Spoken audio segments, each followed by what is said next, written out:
Otro encuentro en el aula virtual del Seminario Bíblico de Fe. Arrancamos de lleno con Colosenses, ya habíamos visto algo acerca del gnosticismo y también una introducción, hablando de Frigia y esa región de Asia Menor, hoy Turquía. Y te pido que me acompañen a Colosenses capítulo 2, versículos 6 y 7. Hacemos una breve reflexión, luego oramos al Señor para comenzar la clase. Por tanto, versículo 6, de la manera que habéis recibido al Señor Jesucristo, andad en Él. Arraigados, sobreedificados en Él, confirmados en la fe, así como habéis sido enseñados, abundando en acciones de gracias. El versículo 6 del capítulo 2 de Colosenses dice, de la manera que habéis recibido al Señor Jesucristo. ¿De qué manera lo recibieron? Lo recibieron por fe. No lo recibieron por especulaciones filosóficas, por guardar obras, sino simplemente por la fe. Así como lo recibieron por la fe, así tienen que andar. Y arraigados, es decir, echando raíces profundas en Cristo y sobreedificados en Cristo, en Él. Y eso los va a llevar a una inexorable confirmación en la fe en Jesucristo. Y como habéis sido enseñados por Él, por su equipo, por los que comenzaron la obra en Colosa, abundando en acciones de gracia. Acciones de gracia. En Paulinas 1 analizamos un poco esta expresión, que no es dicciones de gracia, no es decir solamente gracias, gracias, gracias, sino las acciones nuestras, a los hermanos de Colosa en esta epístola, a nosotros hoy, las acciones tienen que estar fundadas en la gratitud. Bien, entonces, hemos recibido a Cristo por la fe, así sigamos, echando cada vez raíces más profundas mientras vamos creciendo, edificándonos en Él, confirmando la fe. La fe es algo orgánico. Arraigados quiere decir que las raíces van creciendo hacia la profundidad, es algo orgánico que crece, se nutre y crece, se nutre y crece. Y el sobreedificado es ir construyendo en nosotros no solamente la doctrina que vamos aprendiendo, sino nuestro caminar diario en Cristo. Y de esa manera confirmados en la fe. Nos dirigimos a nuestro Padre Celestial en oración, en el nombre de Jesús. Les invito a orar. Señor, te damos muchísimas gracias, Señor, por permitirnos estar otra vez en esta aula y permitiéndonos ese privilegio de escudriñar tu palabra, Señor, de que sean revelados los misterios y pase a ser verdad revelada, Señor, ante nuestra mente, corazón, ante nuestros ojos. Señor, te ruego la bendición sobre todos los alumnos, donde quiera que ellos estén, Señor, y agradecemos por sobre todo a tu gracia, salvífica para nuestras vidas, pero también, Señor, las herramientas que nos das para profundizar nuestras raíces y para sobreedificarnos en Cristo. Gracias en el nombre de Jesús. Amén. Amén. Muy bien. Comienza la carta a los Colosenses con el saludo clásico de Pablo. De este saludo hablamos en la materia anterior, no vamos a profundizar mucho, pero acá hay una particularidad.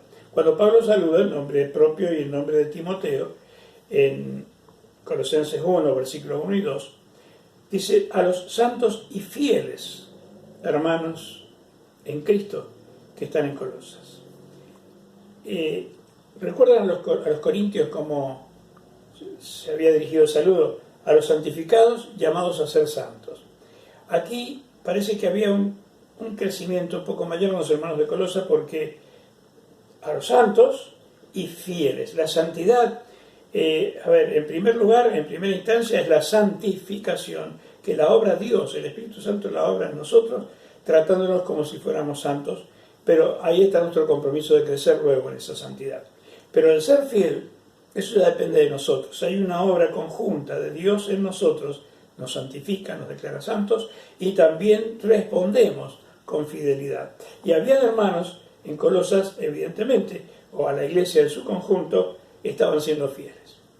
Sí, habían problemas, estaban siendo empujados a otras ideologías, pero me gusta este saludo, a los santos y fieles hermanos en Cristo.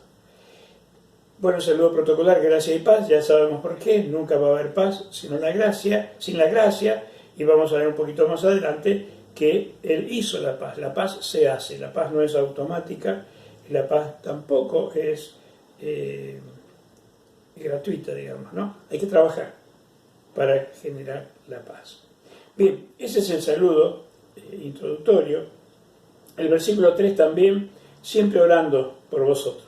La oración intercesora, mire, es necesario e indispensable, condición sine qua non, la enseñanza, el crecimiento, el seguimiento, el adoctrinamiento, discipulado.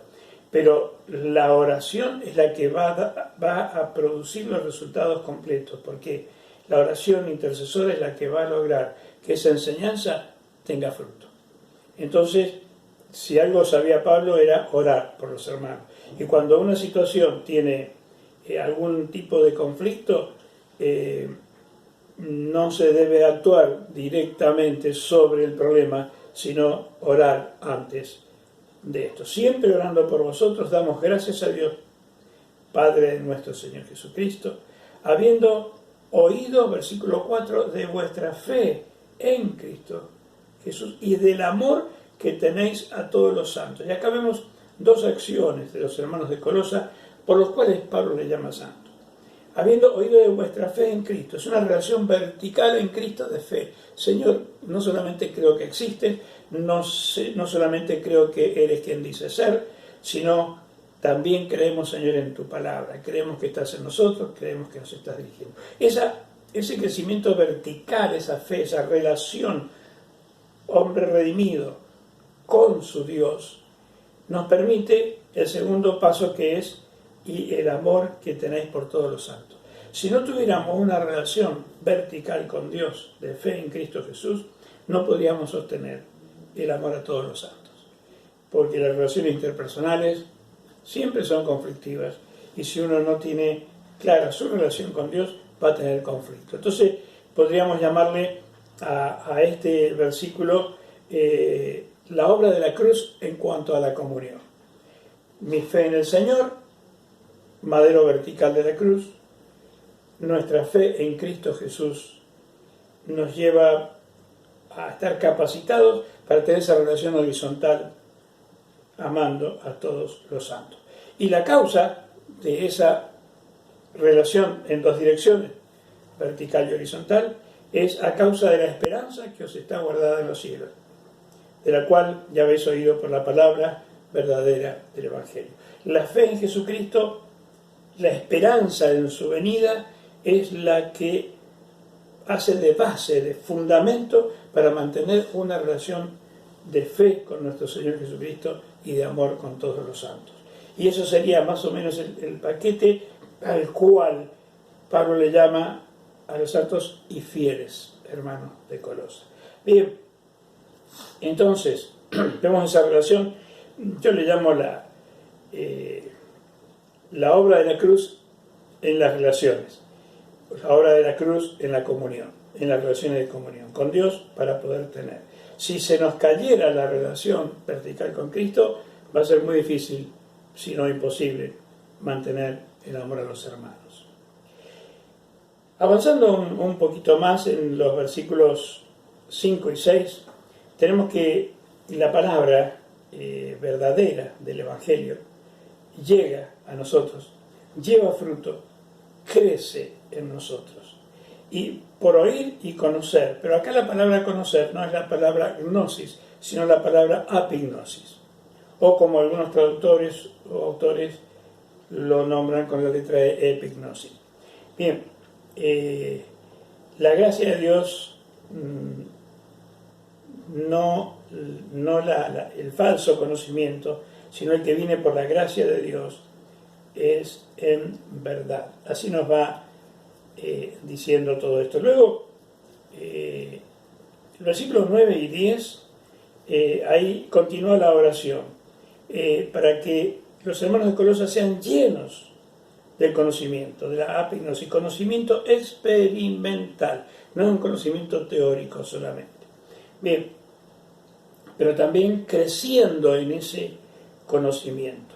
Es importante y maravilloso ver cómo el apóstol va construyendo su diálogo y ese relato para con ellos. Ahora tenemos también para ver cómo esa continuidad de la oración logra que la enseñanza y los consejos lleguen a buen final, a buen puerto, para que sean productos. ¿Cuántas veces se enseña y se dan consejos y no hay crecimiento? Pero cuando va acompañado con la oración, y Pablo sabe muy bien esto, Timoteo sabe muy bien esto, y creo que nosotros también lo sabemos bien, entonces no hay excusa para no practicar.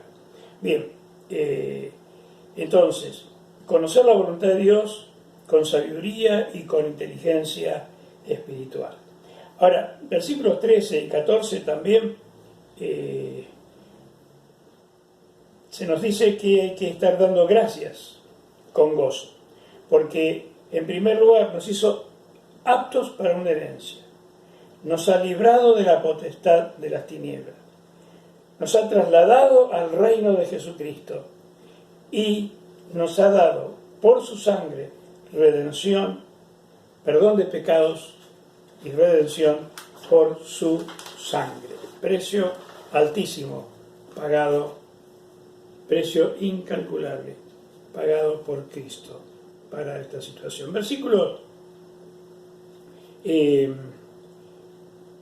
15 comienza también una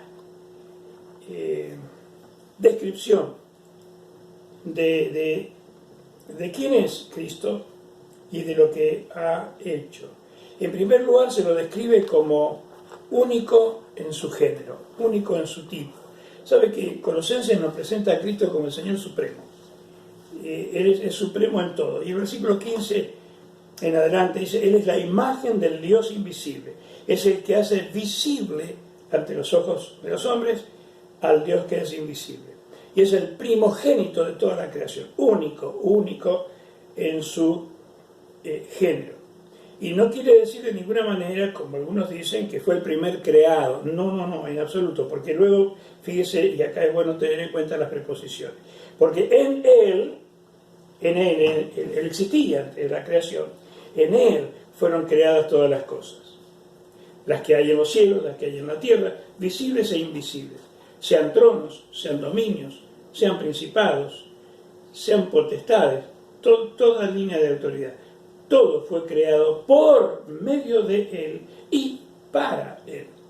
En Él, por Él y para Él. Esto ubica a Cristo como Señor de todo lo hecho y de todos los propósitos por los cuales las cosas hechas fueron hechas. Y Él es antes de todas las cosas, así que de ninguna manera se puede entender el primogénito de la creación como que Él fue el primer engendrado, el primer creado. No, de ninguna manera. Él es antes de todas las cosas y todas las cosas en Él subsisten y Él es la cabeza del cuerpo, que es la iglesia, el que es el principio, el primogénito entre los muertos, no solamente de la creación, sino entre los muertos, para que en todo tenga la preeminencia. Bien, por cuanto agradó al Padre que en Él habitase, ¿cuánto? Toda la plenitud. Del versículo 20 hasta el final de este párrafo, hasta el versículo 23, se nos habla de lo que Él hizo.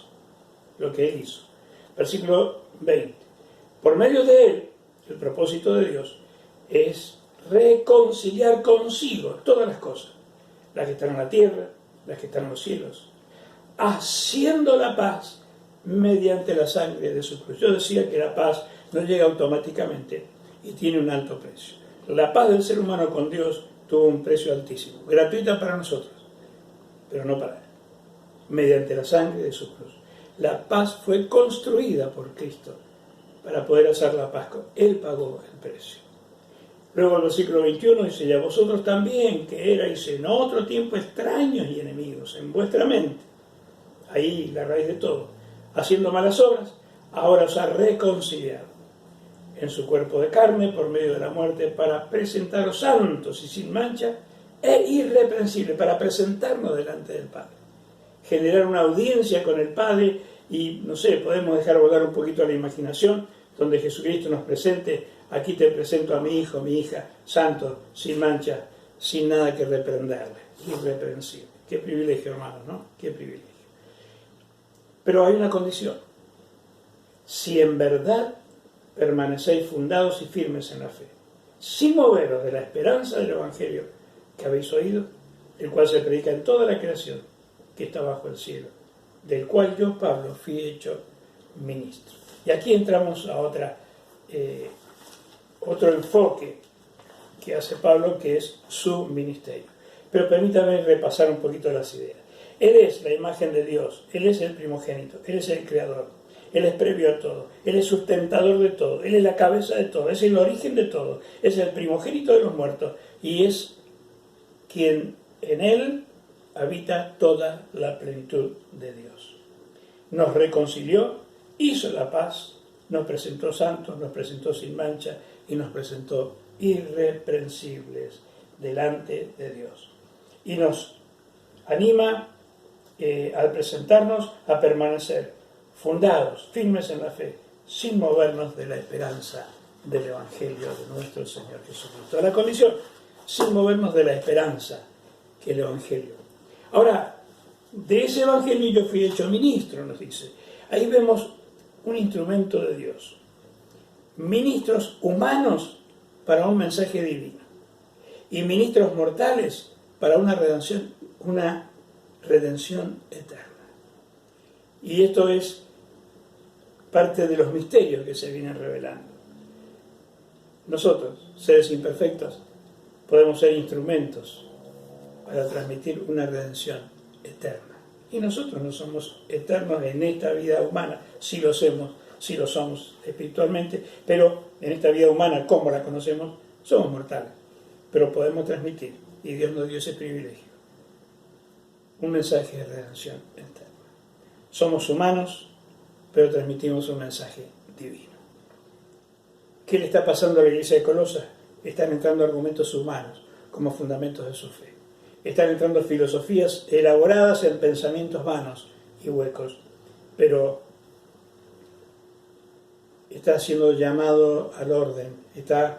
Y Pablo no está atacando a los que perturban la iglesia en este caso, sino está contrarrestando, enseñando la verdad de Dios. Bien, luego sigue avanzando el versículo 24 y allí también se nos habla de los sufrimientos y se lo confronta con los resultados espirituales, y el resultado espiritual es el gozo a pesar del sufrimiento, durante el sufrimiento o después del sufrimiento, cuando la relación de fe vertical con Cristo está en óptimo estado. El único resultado posible, aún en medio de las pruebas, es el gozo. Bien, cuando habla de las aflicciones de Cristo por la iglesia, es que como cuerpo de Cristo hay a veces personas, momentos, fragmentos, porciones de la iglesia que sufre para que otros puedan conocer a Cristo y se añade. Este sufrimiento ya no es un sufrimiento para ser salvo, no es un sufrimiento como una obra para obtener la gracia de Dios, sino para ser regenerados en nuestra manera de pensar. La obra de Cristo ya nos santificó, nos hizo salvos, nos declaró nueva criatura, nos adoptó, somos regenerados, pero nuestra manera de pensar no se vacía y se llena de otra cosa automáticamente. Ahí entra nuestra voluntad a trabajar. Entonces, este no es el sufrimiento para ser salvo y regenerado en el sentido salvífico, sino que también es un camino por la fe en el cual tenemos que crecer, pasar de la gnosis